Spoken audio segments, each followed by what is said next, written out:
네, 안녕하세요. 의성군 진사가 연합회 춘선지회 오늘 박기영 대표님을 모시고 황금알 농법 교육을 시작했습니다. 그리고 박기영 대표님은 창원에서 단감 농사 이런 모든 과원 농사를 수십 년 경험하고 실패도 하시고 그때 이 황금 농법 하는 걸 개발하셔가지고 전국적으로 좀 많은 다수원 농사 짓는 사람들이 좋은 의견이 나오고 해서 저희도 참 박기현 대표님을 모시고 이 교육을 한번 해달라 해서 창원 멀리서 창원 여기까지 오셔서 교육해 주신 데 대해서 대단히 감사합니다. 창원에 계신 박기현 대표님을 소개하겠습니다. 감사합니다.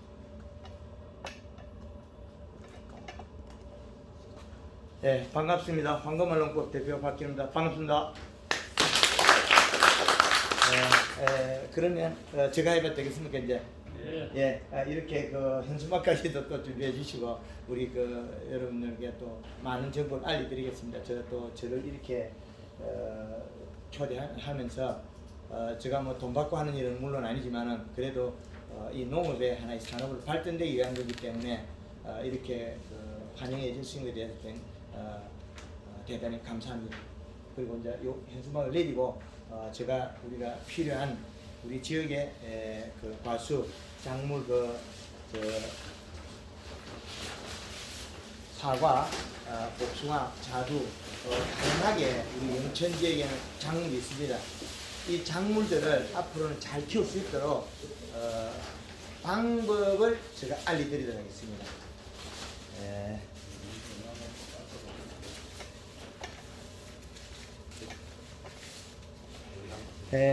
작물은 자기가 원하는 만큼 자랍니다. 그래서 그 원하는 만큼의 양을 우리는 어떻게 결정해 줄 그 차이입니다. 원하는 만큼. 원하는 만큼. 그래서 우리가 재배하는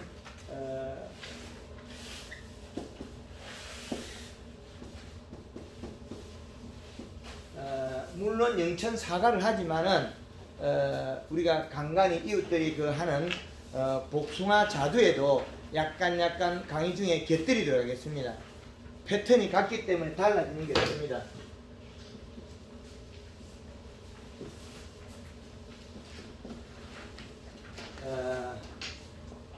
지금 지역에서 재배하는 이 복숭아가 자두나 이런 작물들이 타 지역과 다르냐면 동일합니다. 우리가 약간 산 밑에 있다고 해서 달라지고 산 위에 있다고 해서 달라지고 이 차이는 없습니다. 고도의 차이는 봄에 너스리의 양 차이밖에 없습니다. 너스리.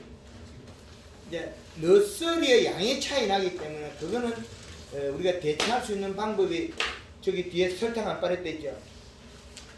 한 파레트 사다하신데 그 설탕 탄수화물 농도가 봄에 냉해를 이기는 아주 좋은 영양 성분입니다.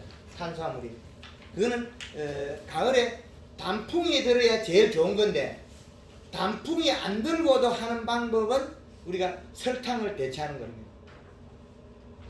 그러니까 가을에 단풍이 들면 겨울에 동해를 이겨낼 수 있고 지 스스로 힘을 길릴 수 있는 힘이에요. 단풍이라는 건. 그 다음에 봄에는 저 영양을 주는 거는 우리가 이제는 이 영양소만을 써야만이 제일 좋아진다. 그래서 이제 봄에 우리가 1차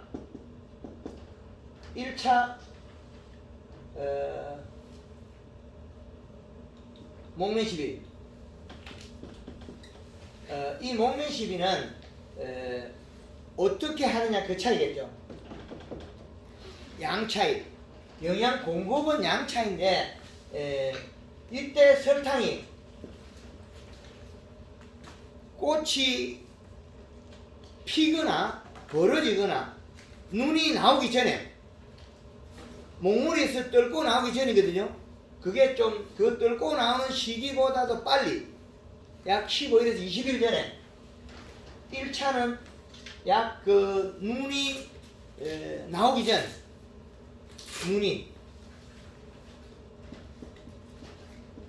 눈 나기 전에 약 20일 전이래. 이때 설탕은 10kg, 골드 그린은 2리터. 이렇게 왜 하냐면 이 설탕으로 인해서 몸속으로 탄수화물을 먹고 개화를 했을 때 에너지원을 쓰는 겁니다. 이거는 아직까지 눈은 부풀어 있어도 터져 나오지 않았기 때문에 설탕을 10kg 쓰는 거고, 요게 2차에 들어갈 때는 2차 목면십이 들어갈 때는 설탕이 5kg, 잎이 나거나 그랬을 때는 요거를 3 내지 5kg 써도 돼. 5kg는 전혀 문제 없거든요. 3에서 5kg. 그리고 그린은 골드 그린은 2리터. 요렇게 해서 초기에 나무의 피부에 영향을 공급해서 꽃을 화려하게 더 좋게 표현. 몇 년 전에 그 목면십에는 설탕을 3kg씩이나 그 1kg 500이나 이렇게 낮게 썼는데 설탕 양을 올렸거든요. 왜 올렸냐면 지난해처럼 너스리가 와가지고 그 냉해를 많이 입었는데 가원 속에 또 멀쩡한 나무들이 있거든요. 사과가 다 얼어가 못생기고 삐뚤어지고 했는데 그 속에 몇 나무는 멀쩡하다는 거예요.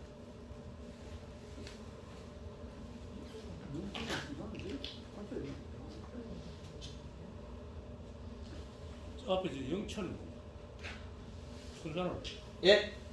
영천 아, 영천 춘산. 의성 춘산. 의성이야. 아.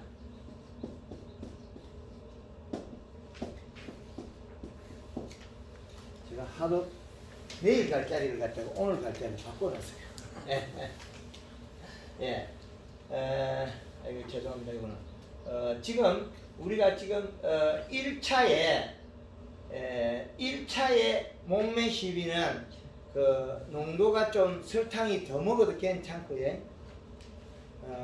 잎이 살아 있어도 제주도 그 상록수 같은 연중 잎이 살아있는 밀감, 한라봉, 레드향, 철행산 이런 밀감 종류, 그리고 사철나무 이것들은 연중 잎이 살아있어요. 소나무라.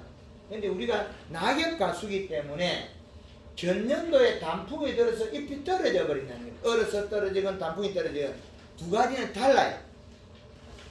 얼어서 떨어진 거는 뿌리가 계속 일을 하고, 단풍이 들어서 잎이 떨어진 거는 뿌리가 멈췄어요.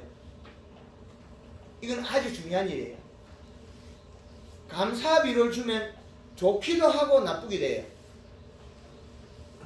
감사비료를 준 거는 비료량이 그리 많지 않아요. 그런데 감사비료보다 수질비료가 높은 농장들이 더 많아요. 감사비료보다. 감사비료 쬐끔 정도에 뭐 비료가 되겠습니까? 그게 얼마 안 돼요. 그런데 감사비료를 준다고 해서 우리가 100평당 요소를 한 포 주는 거 아니거든요. 우리 감사비료 회장님만 주고 싶습니까? 작년에 나도 감사비료는 안 되는데 봄에 쳤는데 작년에는 감사비료 저렇게가 쳤어요. 그때 많이 치지는 않았고 100평이 얼마 정도 줍니까? 100평에 한 10kg 정도 되지. 200평이 한 포 정도에 200평이 한 포 주는 비료량은 0.4 정도밖에 0.4도 안 올라가요. 그 수치가 아주 적거든요. 그런데 이거는 단풍을 안 들인 상태인 것 같으면 해를 줘요. 그런데 그것보다 수치가 훨씬 높은 1.0 이상의 비료가 있어도 감사비료도 훨씬 비료가 높거든요. 단풍을 들이면 해가 없는 거예요. 단풍이 안 들고 잎이 떨어져 버리면 지금까지 비료가 잎이 일을 했던 영양소가 뿌리로 이동하거든요. 그러면 뿌리가 그 비료를 계속 지상부로 가져와요. 그런데 뿌리는 잎이 없다는 사실을 늦게 알게 돼요. 시간이 많이 지나야 한다는 거죠. 한 20일 정도 지나가야 돼. 왜 그러냐면 지금 내려가고 있던 영양소는 몸속에서 계속 내려가고 있어요. 그럼 뿌리는 내려오는 걸 계속 먹고 있어요. 그러면 그 영양소가 잎이 떨어지고 안 내려올 때까지 뿌리는 일을 해요. 그럼 어디가 몸에다가 비료가 축적이 돼버려요.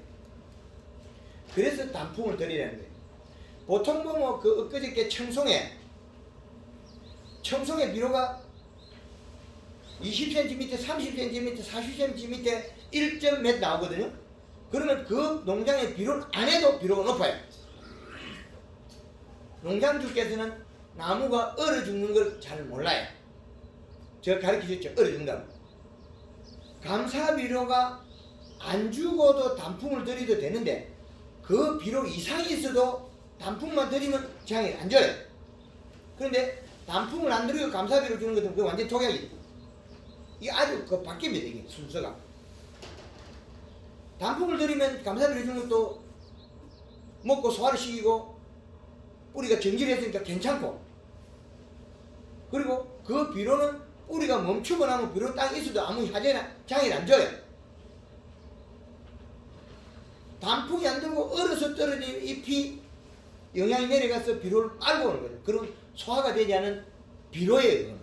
그게 장애가 많다는 거죠. 그게 비료의 차이고, 봄에 몸속에 있는 에너지를 요놈이 3개, 가령 100개, 200개, 300개를 가졌다면 200개 쓰고 100개 남겨버려요. 왜 남기느냐? 봄에 새순이 났다가 얼어 죽거나 잎이 떨어지면 또 나오려고. 나무를 베가지고는 못 죽여요. 베고 나면 또 나나고, 베고 나면 또 나나죠. 작아져서 그렇지. 대나무가 아무리 무성해도 베고 자꾸 작아져요. 죽진 않아요. 그게 3개 중에 2개를 쓰고 1개 또 남겨놓고, 그럼 또 요 1개 중에서 또 2개를 쓰고 1개 또 남겨놔요. 3분의 1씩 계속 남겨요. 안 죽으려고.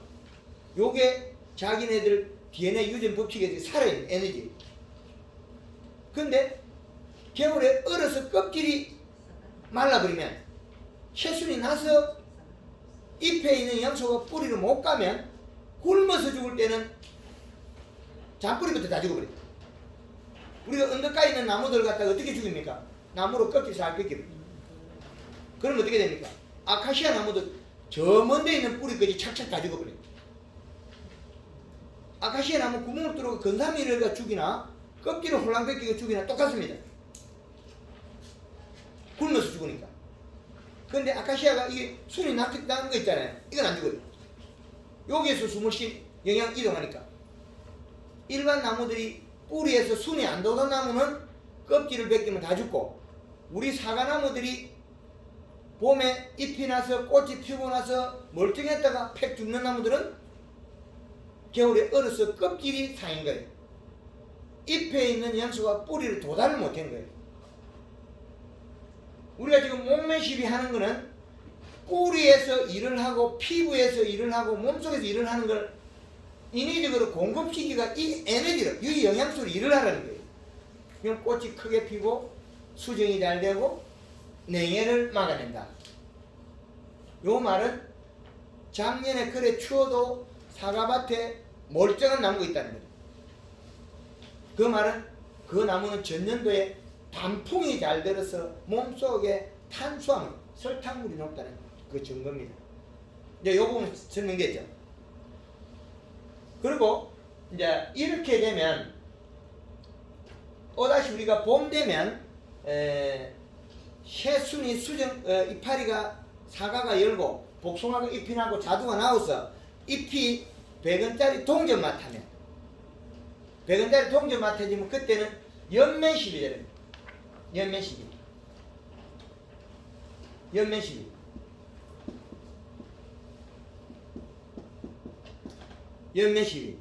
이 연매시비는 설탕을 써서 절간을 좁히거든요. 우리가 봄에 억제제를 써서 순을 줄이고 있잖아요. 가지 그거 줄인 거 5mm씩 밖에 안 줄여요. 한번 칠 때마다. 그 대신 잎이 딱 굳어서 잎의 크기가 작아져요. 가지도 가늘어지고 엄청난 피해를 일으킨 거예요. 그렇게 해버리면 약 30% 정도 과실을 적게 만드는 하나의 농법이에요. 새순을 굳혀버리고 가지를 짧게 만드는 억제를 시켜가지고 요놈이 굳어버린 게 봄에 2번, 3번 이렇게 많은 사람 4번까지도 살폈다는 거죠. 우리 회장님 몇 번 썼습니까? 거의 안 쳤어요. 작년 때. 작년에는 2번 치고 2번 쳤죠? 원래는 폭로에는 지금 쳤어요. 설탕 500ml에 설탕 15kg, 예, 골드 2리터, 예. 또 화산병이었던 거 치고 깍지벌레요. 앞으로 위험하면 그것도 안 해야 됩니다. 깍지벌레 필요 없습니다. 그 지금 이 시기에 목매 시비를 올해 우리 그 회장님 하셨는데 초기에 우리가 새순이 날 때 연면시 하잖아요. 새순이 나올 때 억제를 시킨다고 하고 뭐 영양 그 인상 칼슘이 여러 가지 쓰죠. 그러면 새순 가지를 보면 이렇게 탁탁 좁아져 있어요. 그 순이 딱 좁아진 게 요 가지가 손가락 한 마디 될 게 조금 줄었어요. 한 5mm. 5mm 3번을 줄이도 1.5cm가 되고 1cm를 3번 줄이도 손가락 한 마디 길이밖에 안 돼요. 요거 줄이자고 돈을 들여서 사과나무에 봄순에 굵기를 줄이고 잎의 크기를 줄이면 도장지만 굵어지고 사과지는 작아져요. 우리가 억제시키거나 봄순을 한 그 이제 여실히 드러나는 거예요. 여기. 그래서 봄에 초기 연면십일 때 요때도 설탕을 3kg씩 쓰는 거예요. 3kg 쓰고 여기에 골드 그린 1.5리터 1.5리터를 쓰면 요 영양소로서 봄순이 마디 간격은 좁아지고 마디 간격 잎과 잎 사이 마디 간격은 좁아지고 잎 자루도 좁아지고 잎이 길쭉해지지 않고 둥그러져요. 살구나무잎처럼. 그리고 잎이 두꺼워져요. 그러면 봄 요 잎이 영양을 잘 먹어내는 형태를 하고 잎이 두꺼워졌기 때문에 사과의 모습이 길쭉하게 생겨요. 초기에 잎에서 얻어먹는 거예요.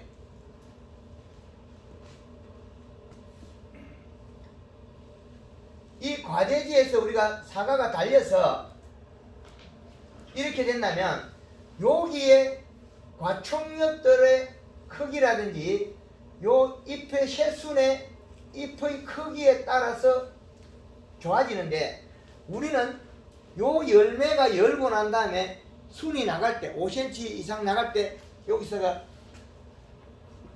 억제를 한다는 거예요. 억제를 시켜버리면 요 순이 비료를 잘 먹어 잎에 영양을 많이 먹어내야 돼요. 요 순이.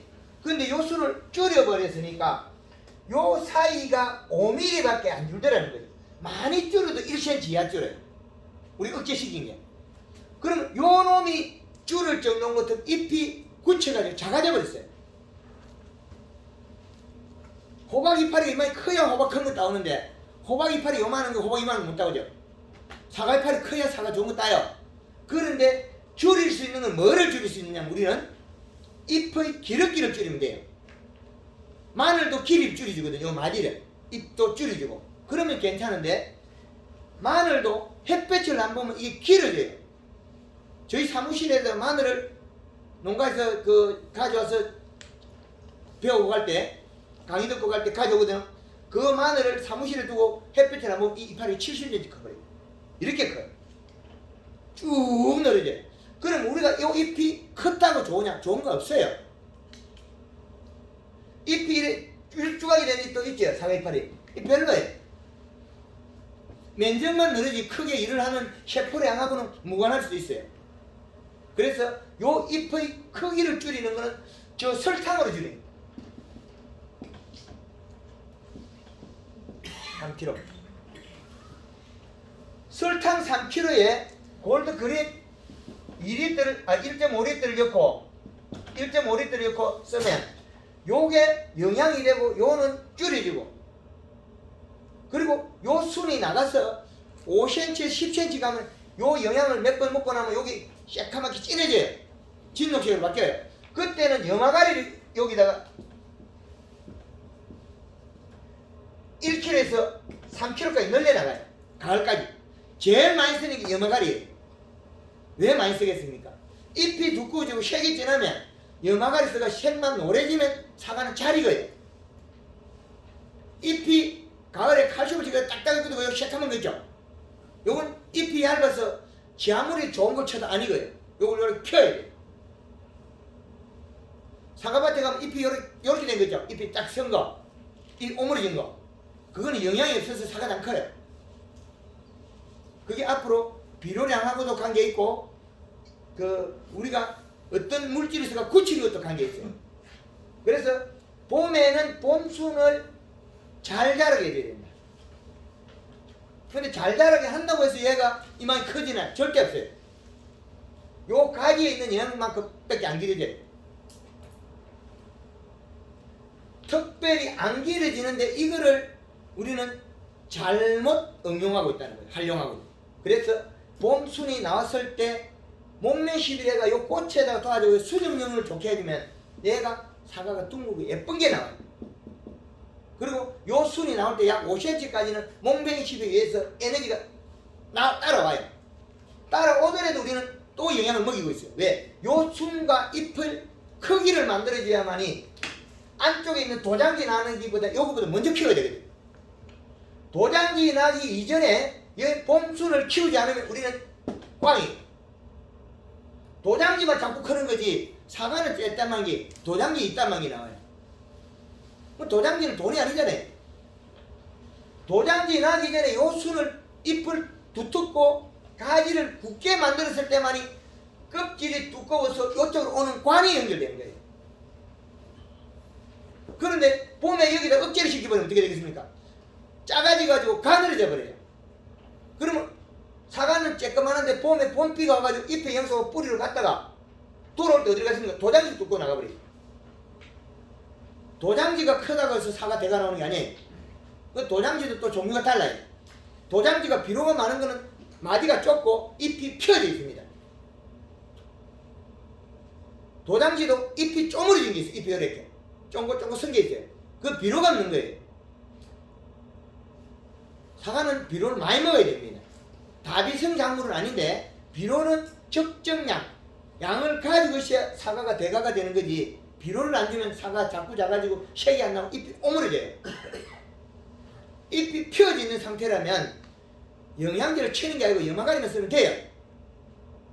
가을에 잎이 펴져 있다면 염화가리만 쓰면 그 영양소로 인해서 잎 힘줄이 요래 딱딱 문질러 보면 털이 벗겨지고 문질러 보면 노래져요. 노래진 거는 색이 달라요.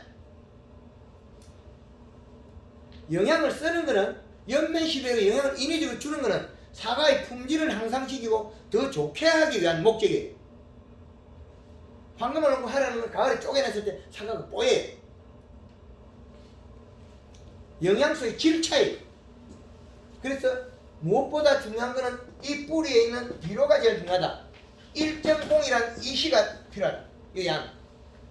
이 양이 있으면 잘 돼요. 1.0 비료량입니다. 물은 35에서 45%를 맞추면 됩니다. 수분 비료 빼고 나면 그 다음에 지상부에서 조절하면 땡이에요. 뭐 강의할 것도 없습니다. 뿌리에 수분, 비료 알고 연맹 12 요 패턴 알면 이거는 그냥 대박이 돼요. 아주 쉬운 거예요. 그런데 강의할 때 보면 요 순 키우는 데만 강의가 집중되어 있습니다. 봄에. 왜 그랬겠습니까? 도장지 나기 전에 얘 순을 통통하게 잘 키우고 잎이 두꺼워져야만 뿌리가 뻗어서 왔다 갔다 해야 하고 해요. 그렇게 해야만 요 도장지의 힘이 줄어들어요. 근데 요 순을 가늘게 만들어버리면 가늘어도 영양소는 만들어지고 뿌리를 갖다가 돌아올 때 요 순이 가느니까 적게 먹어요. 얇아서. 적게 먹으면 어디가 도장지를 뚫고 나는 거예요. 비료를 적게 주면 요 순이 자꾸 가늘어져요. 봄순이. 봄순이 가늘어지고 도장지가 자꾸 굵어져요. 그러면 비료량이 적으면 도장지가 자꾸 많이 납니다. 비료량이 많으면 도장지가 자꾸 줄어들어요. 지금까지 우리가 비료 주지 마라 한 농법 배운 지가 그리 오래 안 될 거예요. 회장님, 지금 우리 비료 주지 마라 한 농사 배운 지가 많이 오래된가요? 비료 적게 들어간 거 10년 안 되죠? 10년 넘었어요. 비료 주지 마라 했는데 15년 됐어요. 10년 넘었어요. 비료 주지 마라 한 농법이냐? 예. 그거 나오고 나서부터 농사를 망친 마을들이 많아요. 저 충북 제천에 마을에 경기까지 다니고 나이 많은 분이 복숭아농사 1등이에요. 젊은 사람들 전부 교육을 받아가지고 복숭아가 전부 색도 안 나고 늦게 있고, 나이 많은 분은 누가 뭐를 하든지 교육 안 가고 옛날 하던 대로 봄 되면 그럼 짠떡 엮고 비록 안 뜨거치고 사과가 제일 좋아요. 근데 젊은 사람, 교육받은 사람, 교육 많이 받은 사람마다 더 나빠져요.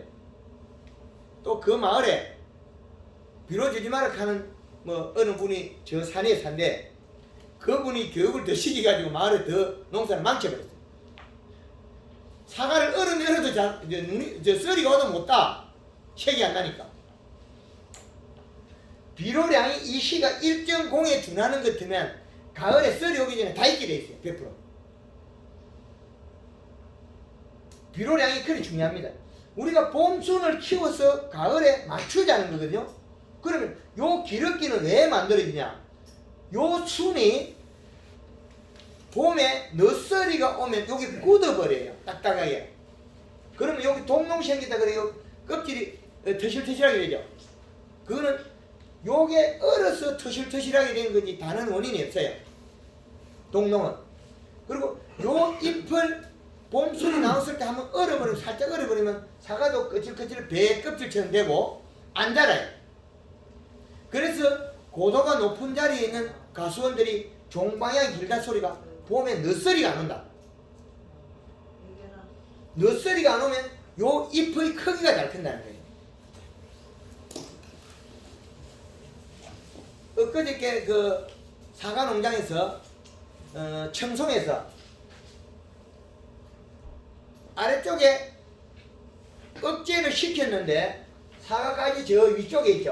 요 위쪽에 여기서는 위쪽에 여기 사과는 이렇게 일조가 잘생겼어요. 요 사과가 잘생기나.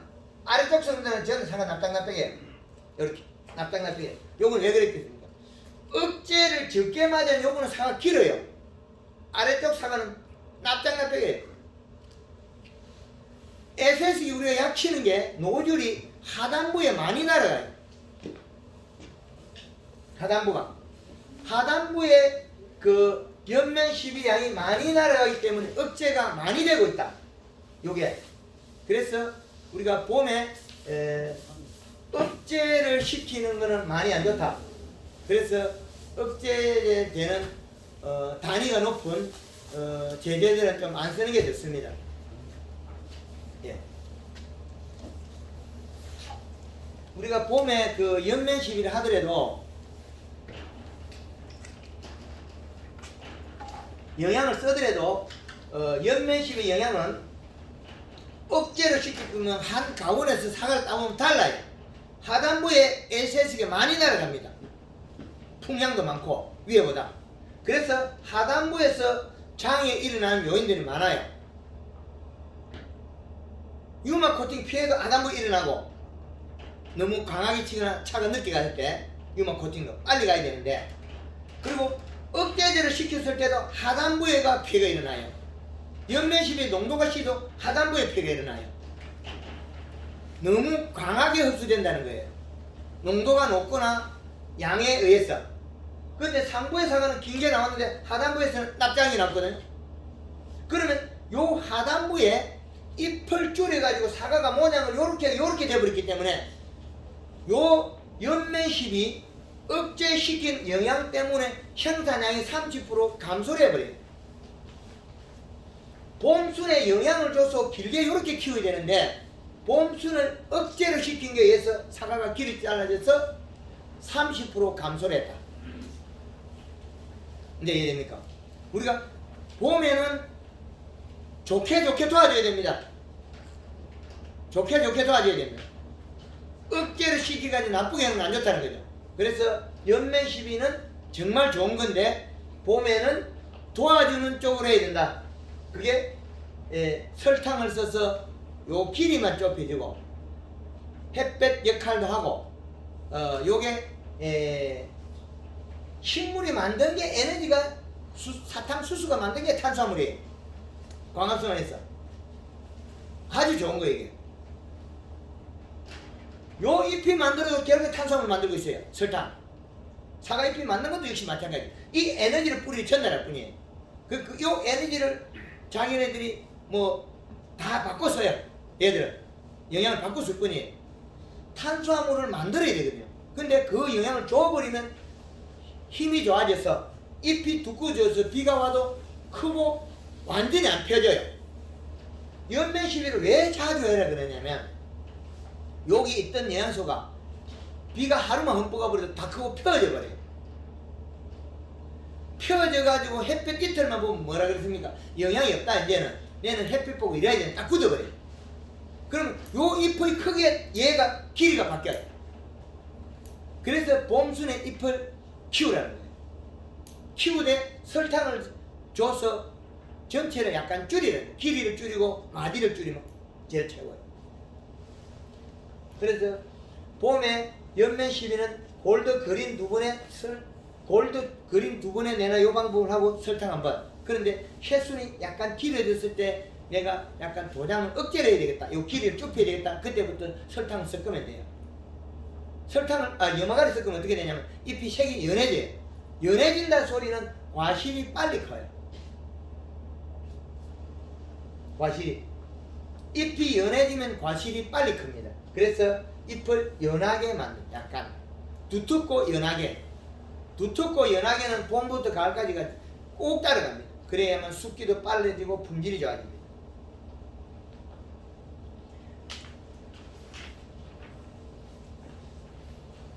이 시기에 봄에 연면 시비는 골드 그린 설탕 염화가리 쓰거든요. 이 세 가지 쓰고 요렇게 쓰는 방법이 있고 요거 두 번에 골드 칼라 설탕 염화가리 요거는 한 번, 두 번에 한 번 이렇게 배합해서 언제까지 쓸 거냐면 7월 15일까지 부산에 해냈어요. 요 배합을 조절 잘해서 데려가는 잎이 연하거나 두께가 얇을 때는 염화가리 양을 줄였습니다. 날씨가 떴거나. 그래서 염화가리 양은 1에서 3kg를 써라하는 그 원인이에요. 염화가리 양은 1에서 3kg를 쓰라는 게 자기가 흡수되는 양도 물론 관계가 있지만은 잎 두께가 얇을 때는 염화가리 양을 적게 쓰라. 그리고 그린에 설탕을 이렇게 쓰면 잎이 아주 빠른 시간에 두꺼워지고 진해져요.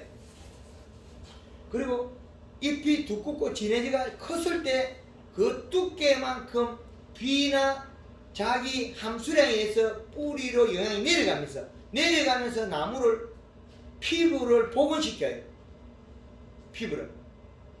복숭아 같은 거는 한쪽 반천이 나무가 얼어 죽었더라도 살아있는 나무는 멀쩡해져 버려요. 요 연면식 몇 번 해버리면 완전히 바뀌어버려요.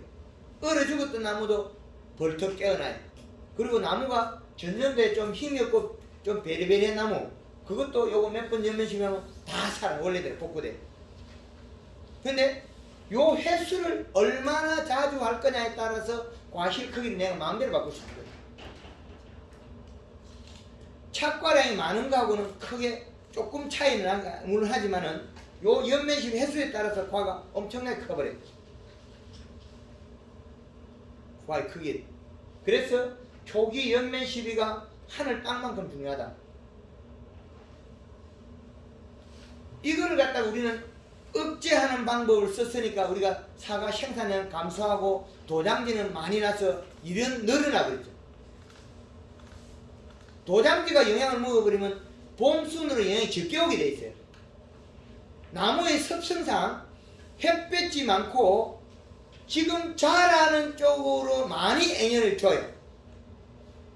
지금 새순이 나와서 자라는 쪽으로 영향을 더 많이 준다. 그래야만이 자기의 키가 커서 광합성을 많이 해서 우열하다는 거예요. 우열하게 자란다. 그럼 우리는 농사가 사과가 품질이 좋으려면 가지가 아래쪽도 있거든요. 이렇게 쳐진 거. 그 놈은 힘이 없잖아요. 아래 쳐져가지고. 그런데 이 가지도 봄에 영향을 맞으면 그 면적만큼 똑같이 먹기 때문에 잎에서 만든 영양소 똑같이 돌려져요. 그렇기 때문에 초기 연면 시비의 횟수를 누가 자주 했냐에 따라서 작은 과일이 안 나와요. 소가가. 그리고 그 봄순이 굵어져서 내년에는 사과가 자꾸 작은 게 없어지고 자꾸 큰 쪽으로 바뀌어버려요. 사과는 그래도 봄순에서 잎에 영향이 가면 뿌리가 빨리 돋아요. 단감 같은 거는 봄순이 5월달 이만큼 커도 뿌리가 잘 안 나요. 전혀 달라요. 네. 예. 연면시비 그 횟수를 그 간격을 어느 정도 줍니까? 7일. 7일마다 그 농약과 혼용이 돼요. 그렇죠. 7일 만에 하고 혼용이 되고 비가 오면 더 자주 하라는 뜻으로 제가 강의하고 있는 거예요. 비를 이용해서 농약은 안 치더라도 요 영양을 공급해서 잎을 계속 살을 찌고 키우라는 거예요.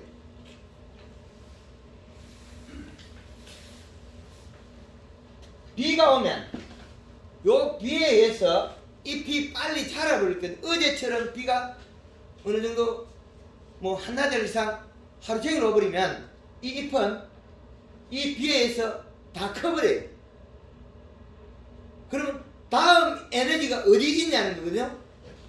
가지 속에 영향을 많이 가지고 있느냐 아니면 우리가 다시 또 줄 거냐 이 차이거든요.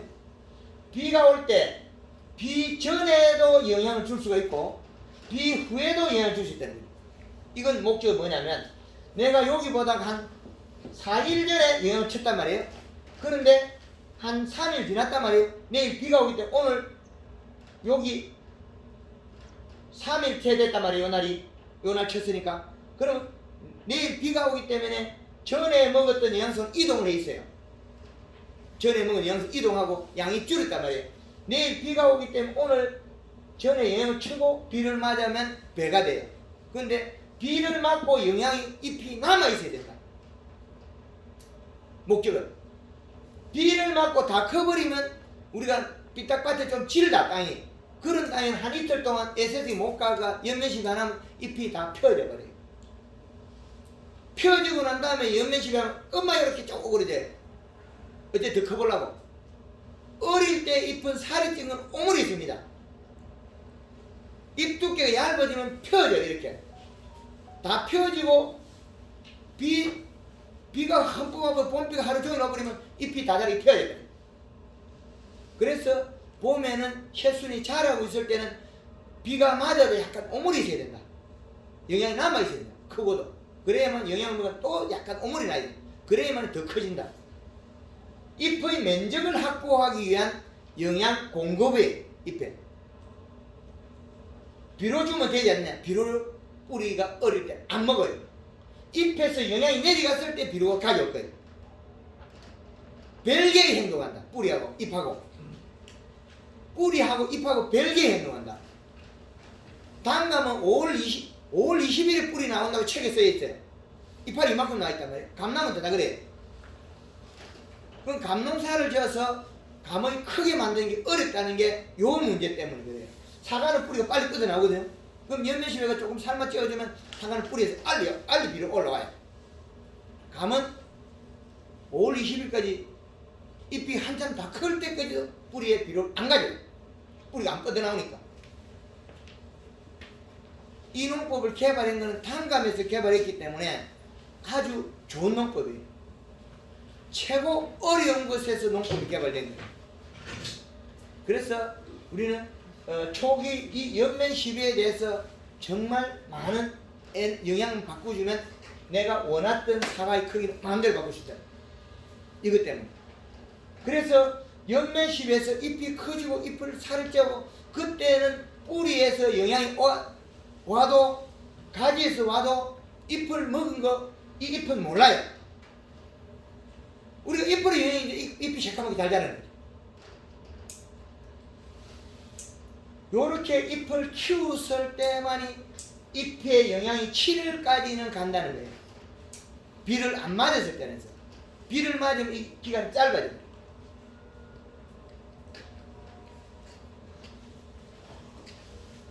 이거 엄마 그러면 계속 쳐야 되겠네. 맞습니다. 김천의 짠돌이가 작년에 그 사과를 생내고 하려고 9월 25일부터 9월 5일부터 9월 30일까지 연면 시비를 7번 했어요. 왜 7번 했냐면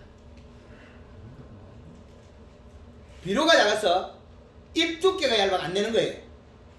비료가 작아서 뿌리의 비료가 제로에서 0.3이었어요.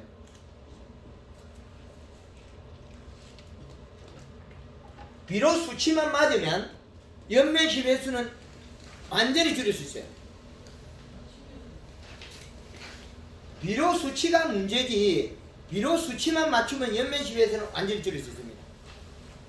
그럼 바닥에 비료를 치지 말라고 지난 거래. 그런 농법을 많이 교육을 했는데 아까 말씀하셨지만 세상에 진짜가 좀 작아요. 아니 선생님 같은 경우는 지금 바닥에 비료를 쳐야 된다 한 결론 아닙니까? 비료 안 주면 안 돼요. 그걸 어느 정도 줘야 됩니까? 요놈 기계한테 물어보면 돼요. 척경기 아니에요. 척경기 수치만 맞추면 됩니다. 토양기술센터의 분석량은 분석표를 가지고 있고 비료 양의 가감량을 가지고 있고 이 시량은 요 기계로 맞추면 됩니다. 지금 유튜브 영상을 많이 보시면 그 내용이 나오거든요. 공부를 좀 많이 하이소. 거기서 이시라는 전기전도인. 전기전도를 질소식도 전기전도로. 그래서 기술센터의 분석량가 어느 게 많고 저게 많고를 그 기준값을 잡고 비료를 주라는 거예요. 그래서 이게 이제 비료는 좀 이따가 하겠습니다. 됐습니까?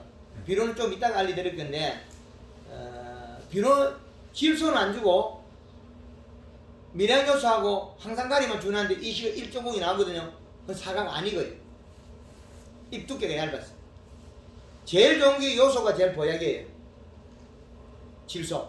그런데 이거 에너지 제일 많이 써야 되거든요. 그런데 최근에 비료를 주지 마라는 농법이 나와서 비료를 안 주다 보니까 인산가리하고 항산가리나 용성인비 그 다음에 미량 요소 이것만 줘가지고 이 시가 높은 거는 사과 잎 두께가 얇아서 색이 안 납니다.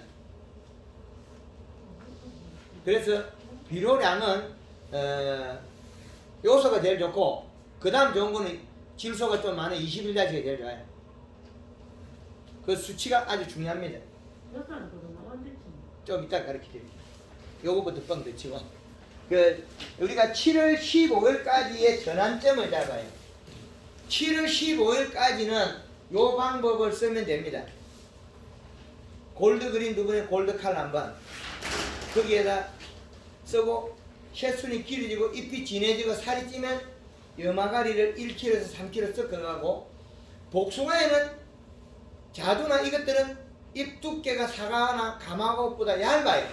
그래서 요것들은 염화가리 양을 2kg 이상 늘리면 안 돼요. 복숭아도 이 방법을 배우고 하면 숙기가 일주일 이상 약 열흘까지 땡겨요. 수확 시기가. 수확 시기에 땡기는 언제부터 땡기냐면 봄부터 땡겨야 돼요. 가을에 가서 어째 땡기보다가 돼야 되면 열매가 터져버려요. 품질이 떨어져요. 물러지고. 그렇기 때문에 자기 행의 체형에 맞는 농법을 적용시켜야 되지 잎 두께나 모든 게 안 맞은 거는 안 되는 거예요. 그래서 연면 시비는 요 개발할 때 4월 18일부터 5월 10일까지 22일 만에 단감의 연면 시비를 6번 했어요. 김천의 짠돌이가 25일 만에 9월 달에 7번을 연면 시비하고 수학 때까지 총 13번을 해서 사과를 앵두피티로 만들었어요. 비료는 9월 5일에 200평에 유한 한 포, 단 한 번에 한 포, 두 포를 비료를 뿌리고 사과 수확이 한 달 전에 비료가 되면 비료를 줘야 돼요. 안 주면 연면 10일에서 잎을 살을 찌워나면 비가 한번 살짝 오곤 하면 금방 잎에 이어서 뿌리를 가버리고 잎이 얇아져서 사과 색이 좋았다가 또 나빠져요. 경주에서도 골드칼라, 염화가리, 설탕 조금 써서 살포했는데 사과 색이 좋아요. 며칠 만에 반짝반짝이 좋아졌어요. 근데 비가 한나절 와버리니까 색이 푸래져 버려요. 비료 양이 0.0에서 0.3이었단 말이에요. 비료가 없으면 잎 두께가 얇기 때문에 다음 일을 계속 못해요.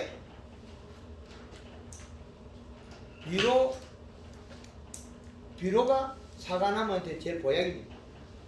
비료를 안 주면 많은 영양제를 쳐야 되고 복잡해집니다. 지상부에서 어찌 하는 거는 한계가 있어요. 나무는 일을 안 하고 우리는 도와줘야 되고 얼마나 힘들겠습니까? 비료를 먹고 나무는 일을 하거든요. 비료가 제일 중요합니다. 7월 15일까지는 이렇게 해주면 이거는 부사거든요. 그런데 홍로나 이런 작물들은 요걸 약간 6월 말에 마치면 돼요. 6월 말에 요까지 하고 6월 말 이후에는 칼라 1.5리터에 염화가리를 1에서 3kg. 왜 1에서 3kg 쓰냐면 요때는 7월달이나 이때 이후에는 잎이 이미 두꺼워서 염화가리 3kg 써도 되는데 8월달에 더위 때문에 그래요. 8월달에 너무 더울 때 염화가리를 많이 먹이 나오면 잎이 장애를 가요. 그래서 여름에 약 칠 때는 오후에 치는 게 좋아요. 그 밤 이슬에 의해서 영양 잎에 있는 게 한 번 더 흡수가 되는 게 좋다는 거죠. 그런데 아침 낮에 한 10시까지 치고 낮에 햇빛이 뜨거우면 요 연면시변 요 비료가 잎을 덥게 만들 수 있다. 짧게. 그래서 여름에는 염화가리 양을 낮춰놓는 겁니다. 오후에 칠 때는 흐린 날 치고 오후에 칠 때는 물 500에 골드칼라 1.5리터 염화가리 3kg 더 좋아요. 그리고 또 비가 오면 비가 한 이틀 온다 하면 설탕도 한 1kg 정도 해도 괜찮아요. 설탕도 후반기에는 500g 이상 잘 쓰지 말게 하는 게 설탕이 마르면 이게 농축이 돼요. 밑에 사탕이 맺혀요. 그래서 설탕을 비가 온다 그럴 때는 한 이틀 온다 잎이 얇아질 거거든요. 그래서 설탕도 500g을 쓰면 좋습니다. 500g. 잎 두께가 얇거나 비가 많이 오거나 낙엽이 많이 졌을 때는 설탕을 500g 쓰는 게 좋습니다. 갈바니아가. 이것도 역시 마찬가지로 내가 잎의 두께 요렇게 펴져야 되거든요. 뿌리에 비료 작으면 잎이 요렇게 펴져 있다 금방 오므려져요. 그럼 연면시 더 자주에 품질이 좋아진다는 결론이거든요. 그래서 비료량이 적정량 충분한 양으로 들어있으면 연면시비 횟수를 대폭 줄여도 사과의 품질이 아주 좋습니다. 비료는 꼭 필요합니다. 요거는 언제까지 요렇게 해주냐면 사과 수확할 때까지 여러 방법을 쓰면 돼요. 사과 수확 때까지. 사과를 수확하고 난 다음에는 단풍을 들이는 방법이 제일 좋고요.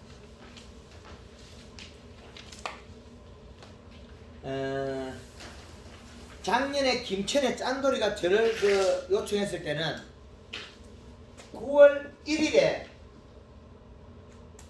그 200평에 유한 한 포, 단 한 번에 가는 완화성 비료 한 포, 비료를 200평에 두 포를 허치겠단 말이에요. 왜 이랬겠습니까? 측정하면 비료값이 없는 거예요. 제로 0.3. 제로와 0.3으로서 사과 색을 내락하면 빌기득기량이 잘 안 나와요. 잎 두께가 얇아서. 그건 사과 가짜예요. 이거는. 이렇게 만들면 소비자 안 먹어요. 우리 제주도 밀감 한 박스씩 안 사먹는 사람 없죠? 집에 갖다 놓으면 잘 안 먹죠? 비료량이 얼마인지 압니까? 제로에서 0.3이에요. 1.0이 넘어가면 제주도 밀감 맛있어요. 제주도 밀감 1.0 이상 1.5, 2.0으로 가면 제주도 밀감이 앞으로 2배 생산이 돼 나와요. 제주도 밀감이 해거리라거든요. 비료를 적게 줘가지고. 그런데 한꺼번에 온 거 거기 들어가서 지금 가르치고 있는데 해거리를 없애버려요. 그럼 육지에 우리가 사과가 1년에 2배 늘지는 않거든요. 달려 매년. 근데 제주도 밀감은 반이 놀고 있어요. 2포기 중에 1포기는 안 열어요. 왜 안 열겠습니까? 해거리에 대해 비료를 너무 적게 줘서. 제주도에도 밀감이 육지에 온 게 맛이 없는 원인이 비료량이 적어서 잎 두께가 얇아서 그렇고, 우리 사과가 가을에 일찍 못 따는 건 잎 두께가 얇아서 그렇고, 잎 속에 가리 함량이 낮아서 그렇습니다. 그래서 유한을 이렇게 뿌리고 뿌리에 주고 연면 시비를 9월달에 5일부터 해가지고 30일까지 하면 25일이에요. 여기에 7회를 낸 거예요. 7번. 그리고 딸 때까지 총 6번 더 뿌리고 13번 뿌렸어요. 사과를 앵두빛으로 만들어냈어요. 지금 현재 잔량 이시 김철이 짠돌이가 0.4의 이시가 있어요. 0.4 이시. 낮아요. 지금도. 이시가 낮단 말이에요. 김철이 짠돌이. 엊그저께 청송에 사과 농장의 이시가 얼마냐면 표면 이시가 2.2에서 2.3 나와요. 30cm에 1.2 이상이 나와요. 지금 회장님 저 이시 얼마 나옵니까? 0.8년. 비료 주세요? 안 줬어요? 좋습니다. 지금 수확하고 나서도 지금 0.8의 이시를 유지한다면 전년도에 사과의 품질이 좋다는 거예요. 그런데 의성에 거기는 1.2가 남아있거든요. 사과 수확하고도.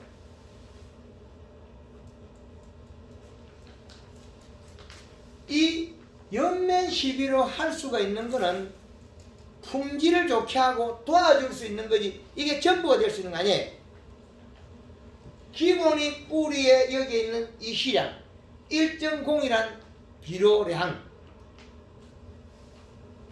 요 양이 지상부의 품질을 향상시키는데 도움을 주는 거지, 연면 시비는 뿌리의 영양이나 가지 스스로 역할 못하는 부분에서 우리는 활용하는 거예요. 기본. 비료를 안 준 놈을 지 아무리 열심히 해도 결국에는 조금 완벽하지를 못하다. 그래서 그 한계치를 제각각 다 정해놨다는 거죠. 밀식 가온이냐? 밀식 가온이란 큰 나무가 붙은 것도 내는 밀식이에요. 촘촘함에 심은 것도 가까이 있는 건 밀식이고 똑같아요. 밀도가 높아졌다는 뜻이거든요. 촘촘하게 심은 거나 밀도가 높아가 큰 것들이 붙은 거나 동일합니다. 밀식이라는 거. 이 봄순이 우리가 여기 오다 보면 큰 나무 있죠? 저놈들은 윗면에 등에 가지 등에 매일 도장질 하죠? 저 등에다가 도장지 나기 전에 봄순을 굳게 키우면 등에 도장지로 영향이 적게 가요. 이제 이해되죠? 요게 연면십이라는 거예요. 요게 봄에 하는 우리 역할. 목면십이 꽃을 키우고 요걸 크게 키워놓고 요 놈을 잘 만들어 놓고 그 다음에 잎을 키우고 가지고 빨리 가지를 두텁게 만들어 놓으면 요리 가는 것보다 요리가 많이 온다는 거예요. 이쪽으로. 열매 이런 쪽으로. 등에 가지가 많이 나면 또 척지를 만드는 방법도 또 배우셔야 돼요.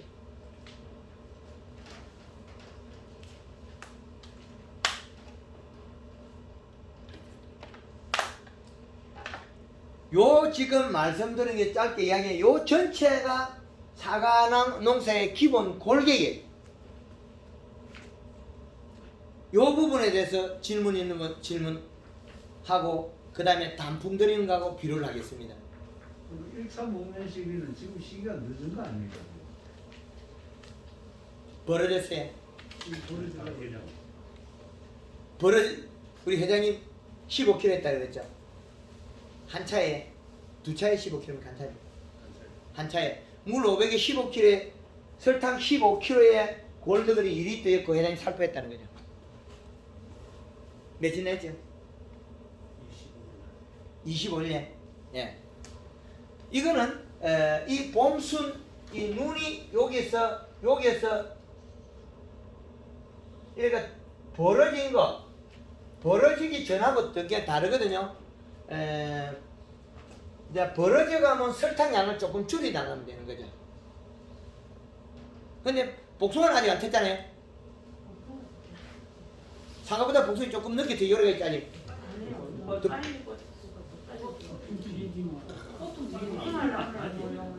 복숭아는 꽃은 빨리 피는데 벌어지지 않습니까 눈이. 사과가 눈이 먼저 나오죠. 예, 그게 복숭아 요리가 있단 말이죠. 요리가 아직 나오진 않은 거. 그랬다면 요거는 설탕을 10kg 쓸 수 있어요. 복숭아는 10kg. 그럼 지금 사과는 3 내지 5kg 쓸 수 있어요. 그만 설탕을 바로 물에 바로 이석이가 바로 쓰니까 바로 그걸 좀 얘가 완전 저 뒤에 흰 설탕, 백설탕 있죠? 예. 저거는 입자가 가늘어 가지고 그 잘 녹아요. 찬물에도 잘 녹아요. 예, 15kg짜리 포대 있죠? 저거는 저 식품용 설탕이기 때문에 그 찬물에도 잘 녹아요. 근데 이거 누런 설탕이랑 흑설탕하고 차이 있습니까? 흰 설탕이 싸요. 사서 그렇습니까? 아니면 뭐? 순도가 되게 좋아요. 소주처럼 순도가 좋다. 막걸리 순도가 낮죠? 막걸리를 끓이면 더 순도가 높아지는데